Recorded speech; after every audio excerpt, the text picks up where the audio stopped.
we're doing this series. Okay, we're doing this series called Why.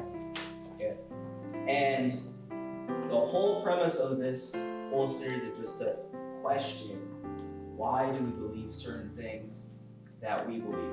The first entry into this, do you remember what we talked about?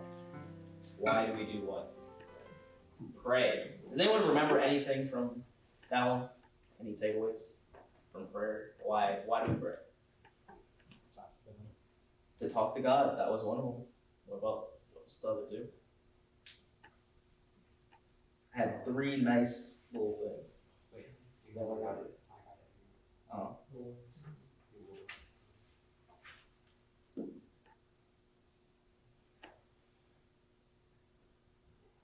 Take your time. Oh yeah. Communion. Yeah. Confession and intercession. Yes. Yes. What do those big words mean? Communion is like talking to God. Confession is confessing your sins. Intercession is Jesus, like basically like bringing us up to God. Like he made the way so that we could talk to God. Yes. But there's another part of intercession. Praying for other people. Yeah. So we already talked about why we pray, right? Today, we're doing one I'm very, very excited about. This one is why God. Why God? Okay. The whole idea, the whole question is why do we even believe in God? Okay, now, how many of you grew up believing in God? You already knew. You're like, yeah, okay. So, this is a question that I ask because this generation, and really the last two generations, have been growing up in a very secular environment where a lot of people don't grow up believing in God. And it gives us even more reason to actually know why we believe in God. Now, how many of you guys have been in a secular environment? Maybe your home, maybe you go to public school or something like that. You work a secular job, and if you ever bring up the idea of God, they're like, oh, I don't believe that. How many of you have actually met people who do not believe in God? Right? Exactly. And if someone were to ask you, AJ, why do you believe in God? What's your answer?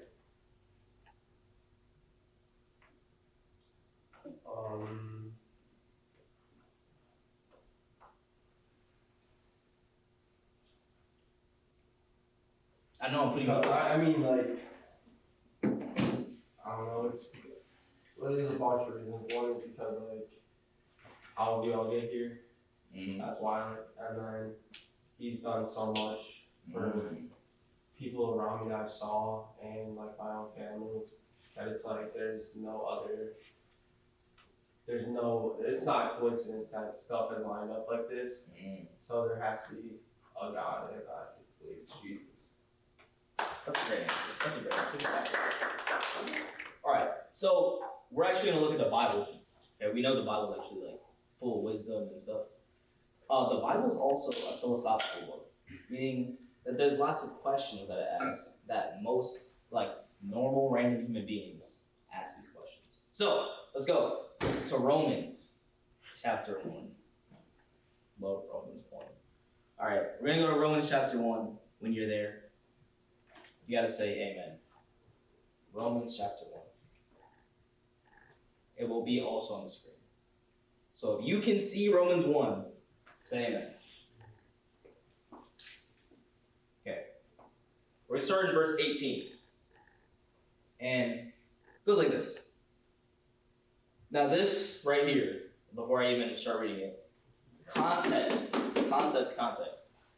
Right now, Paul is writing basically an indictment on mankind, right? If some of your titles might say God's anger at sin, God's wrath on sin, something like that. It's basically explaining like why sin and stuff is terrible. So, verse 18. But God shows his anger from heaven against all sinful, wicked people who suppress the truth by their wickedness. They know the truth about God because he has made it obvious to them. So how has he made it obvious though? For ever since the world was created, people have seen the earth and sky. Through everything God made, they can clearly see his invisible qualities, his eternal power, and divine nature. So they have no excuse for not knowing God. Yet they knew God, but they wouldn't worship him as God or even give him thanks. They began to think of foolish ideas of what God was like. As a result, their minds became dark and confused. Claiming to be wise, they instead became utter fools. And instead of worshiping the glorious, ever-living God, they worshipped idols made to look like mere people and birds, and animals, and reptiles. So, what is this saying?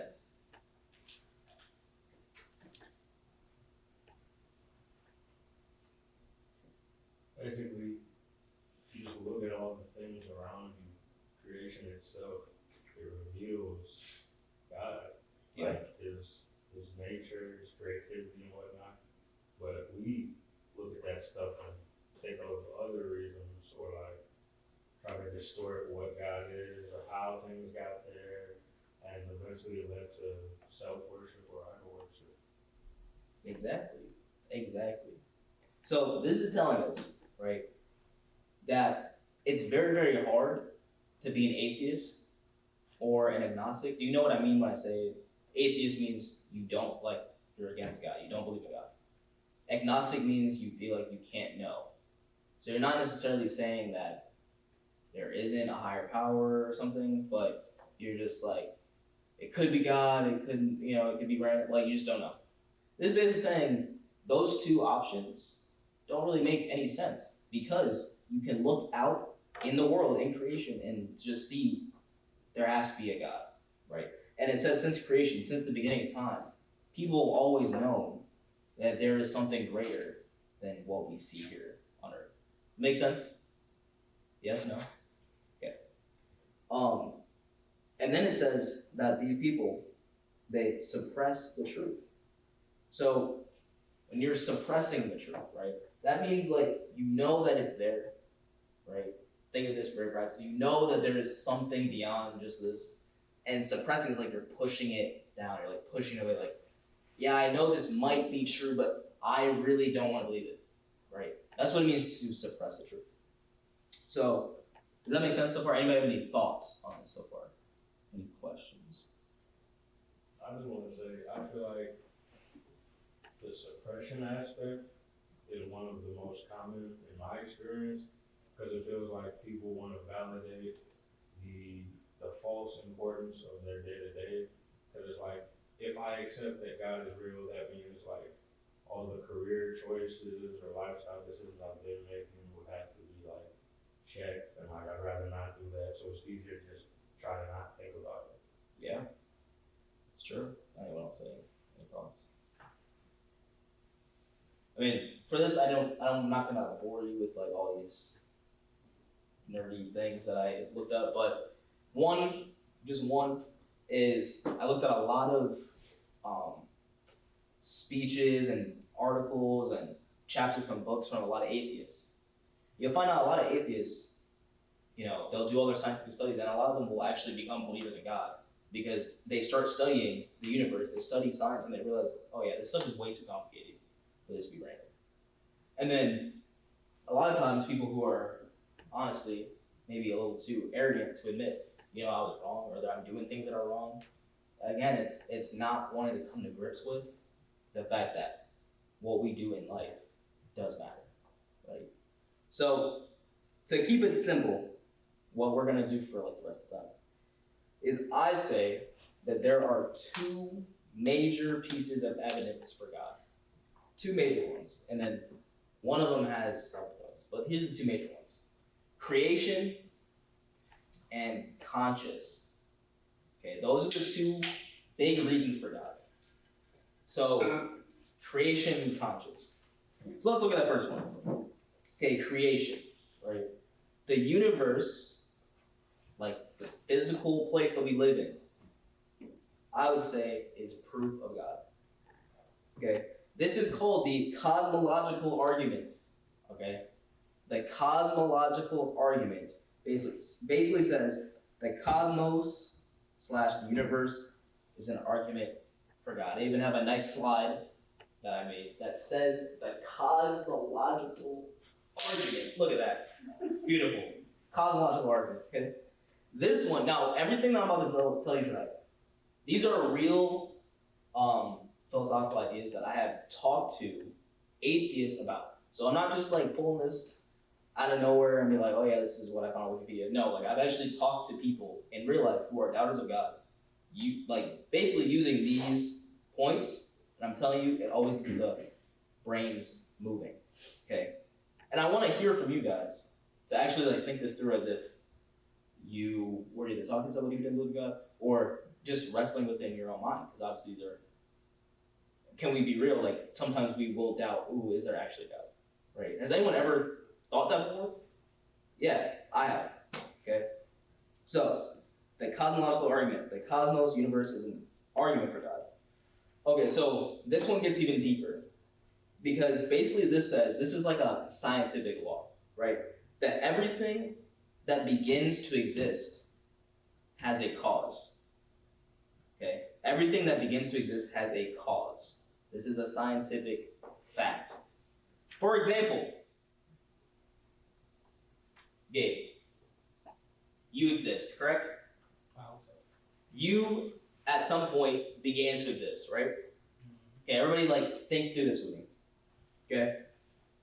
There was a point where you did not exist, correct? Yeah. Exactly. Where did you come from? Just simple, and that's very simple. One word. No, another one. Yes, okay. So, you came to your mom. Your mom, she exists. There was a point where she did not exist. Where did she come from? Exactly. And you could probably trace this all the way back to the very, very beginning, always basically saying that everything that exists comes from something. Okay? Here's another example.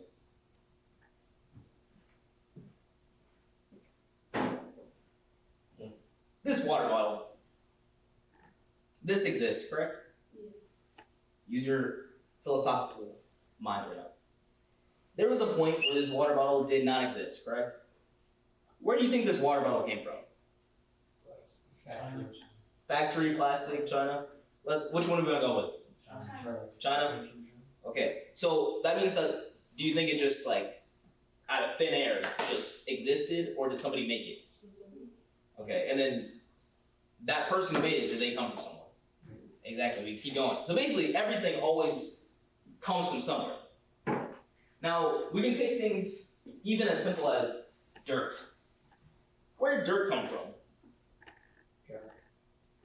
That's an answer. But what if you didn't believe in God, where do you think dirt came from? Where'd the ground come from? The Big Bang. The earth. Okay, where'd the earth come from? Space. Where'd space come from? Universe. Where'd that come from? See, there's always something that it comes back to, right? That's the thought of the cosmological argument, is that everything comes from something, and that something had a beginning. So there was always a time before that thing existed. Another example, the Big Bang Theory, right? So this idea is that the universe exploded into itself, and there's many different theories on like how that happened, but basically it says it was a start of the universe. Okay. And if you really look at that though, where did the space that it happened in come from? Right?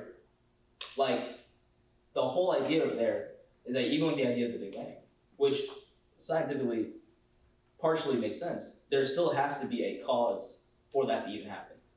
So that's the idea. There's always a cause of something. So the universe has a cause. And this cause, if you use your brain, right, it has to be like there's a necessity that it has to be spaceless, like outside of space, timeless outside of time, immaterial, because this thing made material, and powerful, and plausibly personal, and known conceptually as God. So even thinking outside of just the God of the Bible, which obviously we believe the God of the Bible created all this stuff, even if you didn't even think about that, just using your logical brain, you'd have to come to the conclusion that something or someone outside of space and time had to create space and time. Make sense?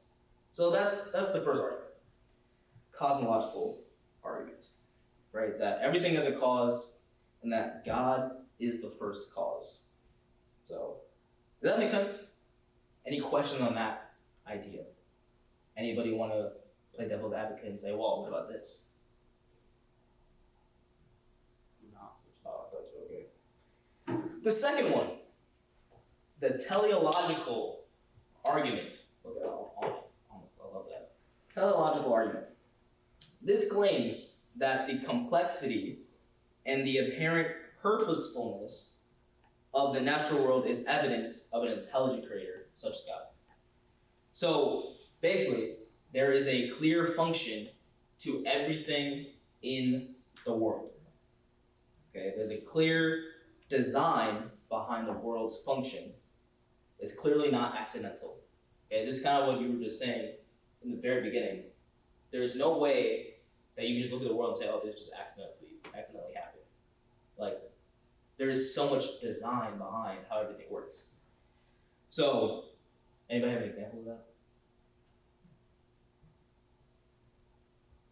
Just in the natural world, you're looking at something like, this is too complex for this to just spawn out of nothing. The Rocky Mountains. That's so specific, yes. Why? Why you say that? Oh, I don't know. Like, just like any like mountain in general. Like, big mountains, like, either just like losing a rock or something. Or just like, Yeah. Gabby? The human body. Oh, that's a great answer. Why do you say that? I don't know, just because it's so complex and the way the tiniest things work together to just do like, just for us to be here is crazy. Like the way like the hormones regulate in our body and the little electrolytes that make our heart beat and like our muscles move, like it's just so complex and so cool. Yeah. I mean, there's organic molecules, right? I wrote this one down. That interact within your cells, so tiny, right? Cells make up different kinds of tissues. Those tissues form various organs, and groups of organs function within larger systems like the digestive system, respiratory system, nervous, etc., right? You think that's an accident? And it's not just us. There's hundreds and thousands of different creatures on the earth that you can say the same thing about, right? Even the most simple stuff, right? If you ever look at a fish, very simple creature, but it's so complex still. So that just didn't come out of nowhere. And even think about this. The fact that all the creatures and animals and the oxygen, all the stuff on Earth, like works together, right? Like just think of plants. Plants need the sun, it needs water, it needs oxygen, like, and then we need that, and we eat plants, we eat the animals. You know what I'm saying? Like just everything is like circle of life from Lion King, you know? So that's the teleological argument. Any thoughts? Any objections to the teleological argument? Interesting? Yes. No, not an objection. I'm just wondering, what would be like, how would someone be like, no, that's not true. Like, what would someone say in an argument? You tell me. I don't know. See, okay. So anytime, now this last one I'm about to give is the one I usually start with. But I've used these two before, right? Where it's like, you can't look at this stuff and say that it just happened to work together. One time, this one guy tried to tell me, well, we just evolved to that. I'm like, okay, let's take that, say that's true. Even single cell organisms are so complex that you think it was just accidental that we even evolved to this point. You know what I'm saying? So like, and I don't even believe in that necessarily, but I'm just saying that even if you take that thought process, it's still complex. So I don't even know. I don't know how anyone could argue with that. So, yeah. All right, here's the last one. This one's my favorite one. And I always go with this one to start off because it's very hard to argue. It's the axiological or moral argument. Okay, axiological. The fact that there are morals prove God. Okay, this is probably the hardest one for anyone to get their mind wrapped around because it's one of those things that you can't really prove with science, can't really back it up with the scientific method. It's just, we know that there are morals. It's just innate in us that there are. And some may argue that morality is relative. You know what I mean by that? What I mean by relative morality. Like, one person can think that doing something wrong, the other person be like, oh, that's fine. That's just Exactly. Some people will argue that. Or that's different for every person, it's different for different like cultures.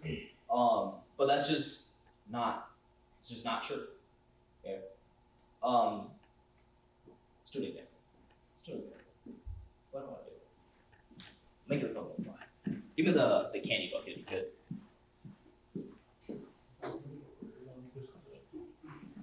This is always dangerous when I come up with it. Alright, Vera. Come over here. We'd all agree that if there is a sweet young lady, right? Why don't you have some candy? Go ahead. Take one. Okay, go ahead. You're good. Now, was that a good thing for me to do? Sure. Would you think that was bad? That's morally bad. Why would you say that's a good thing? made her happy. Made her happy. She's nice. I'm not sure you're just making people happy. That's a good thing, right? Jay, why don't you get some candy? Go ahead. Take more. Go ahead. Generosity, right? A good thing. Dang. My candy. Would you say that's bad? Yeah, no, I'm sad. Why is that a bad thing? Why is that bad though? Because you say it's what if in my culture, you know, that's fine. Yeah, and you assaulted a child. Really? Did I?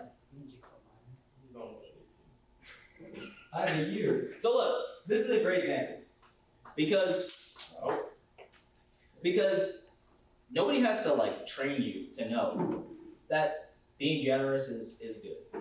Taking stuff away from people is bad. Okay? I heard in this podcast or a seminar or something, I don't remember. This guy was talking about how he was arguing with somebody, and this atheist was trying to tell him, no, what's good for you is good for you, what's good for me is good for me, and it's all relative. So then he punched him in the face, and he was like, I mean, that's good for me. And then the atheist was like, no, that's bad. He's like, exactly. So just proving that morality is universal.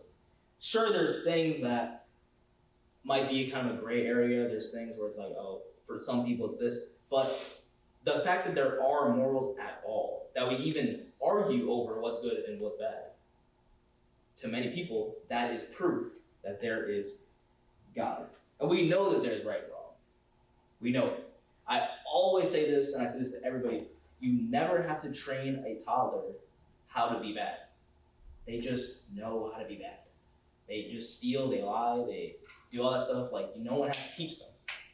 So those are the three main ones: the cosmological, teleological, and axiological arguments. And like I said, that was only under the creation tab. Okay. But then there's also the conscious reason. Okay. So if Romans 1 proves that we are all guilty of moral failures to a holy God, right?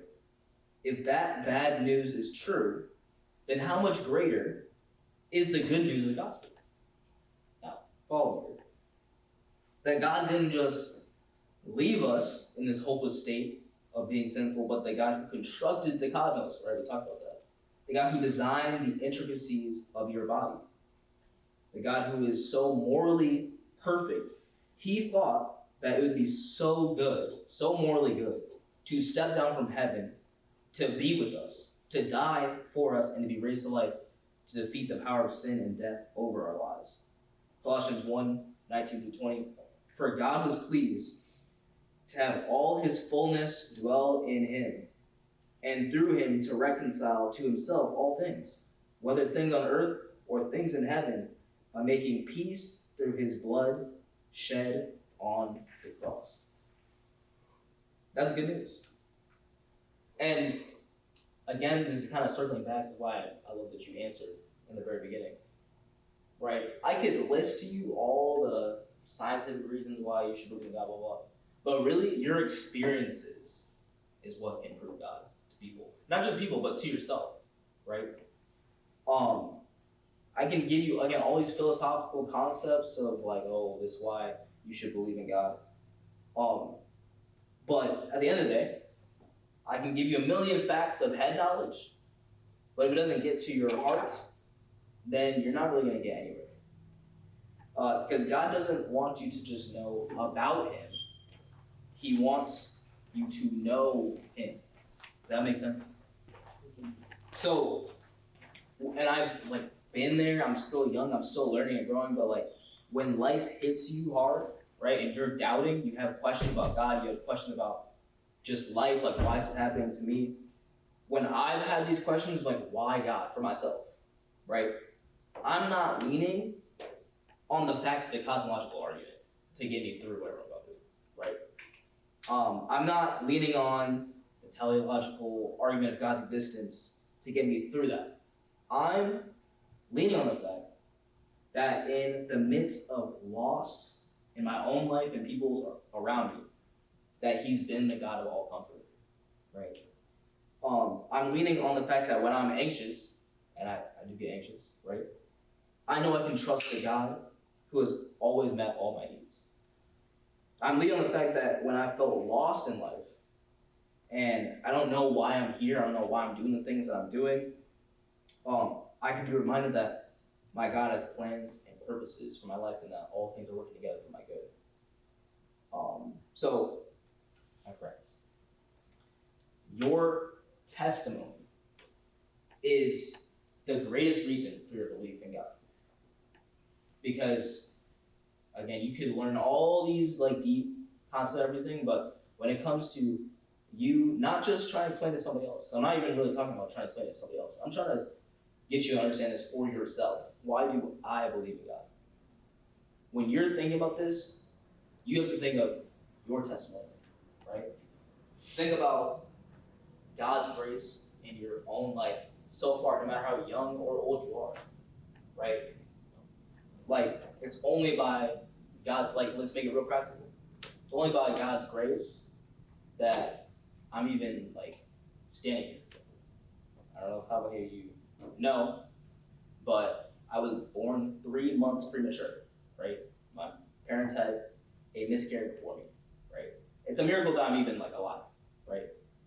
It's a miracle that your mom had a brain aneurysm, a year or two ago. That is usually fatal. Living, she's fine, no complications. That's only by God's grace, right? You can look at the family life that you're in, no matter how crazy it is. The fact that you're still here through the craziness, that's proof of God's grace and God's hand on your life. And the fact that some of us are even able to keep a positive outlook on life, despite all the weird stuff that goes on, that's God. That's God's hand in your life. And let's even talk about this sin that Romans 1 talks about. The only way that we're even able to overcome some of this sin is because of God in our life. So there are certain things in my own life that I'm telling you genuinely, in my own life, that I know are only explainable by God's hand in my life. Because I knew all the stuff, all the deep things about, this is why you should believe in God, blah, blah, blah. None of that meant anything until I experienced him for myself. And now that I've been in the adult world a few years, I've seen some things a little bit. Now I know for sure, the only way I'm getting through this is with God. Because I know people who don't have God in their lives. And it's just, that's not how they're supposed to live life. So I'm always encouraged. I'm always blessed. I'm always inspired to share this with other people. The only way that you can share with genuineness and with passion is if you actually believe that yourself. So that's all I got for this. Now I want to kind of turn around and ask you guys some questions to think about. Maybe we can split the group in half. We'll do 4 and 4. Okay. AJ, we can be a group. Us 4 can be a group. And then when Jacob is back, you 4 can be a group. Hey, it's our hope and our prayer that these videos will encourage you in your faith every single day. If they're doing so, how about you like, you share, you subscribe?